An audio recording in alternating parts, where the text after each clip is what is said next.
નમસ્કાર દર્શક મિત્રો, હું છું એન્કર અર્પિતા પટેલ। દેશભરના તાજા અને સચોટ સમાચાર આપણી ભાષામાં જોવા માટે A1 અભિપ્રાય ન્યૂઝમાં આપનું હાર્દિક સ્વાગત છે। હવે જોઈએ મુખ્ય સમાચાર।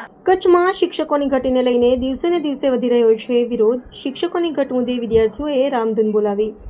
માંડવીના ત્રગડીમાં વિદ્યાર્થીઓએ કર્યો વિરોધ। ગામમાં રેલી કાઢીને બાળકોએ સૂત્રોચ્ચાર કર્યા। હાથમાં બેનરો લઈને વિદ્યાર્થીઓ શિક્ષકોની ભરતી કરવા કરી માંગ। શિક્ષકોની ઘટના મુદ્દે કચ્છમાં દિવસે ને દિવસે વધી રહ્યો છે વિરોધ। રિપોર્ટર ભરત ઠાકોર, કચ્છ।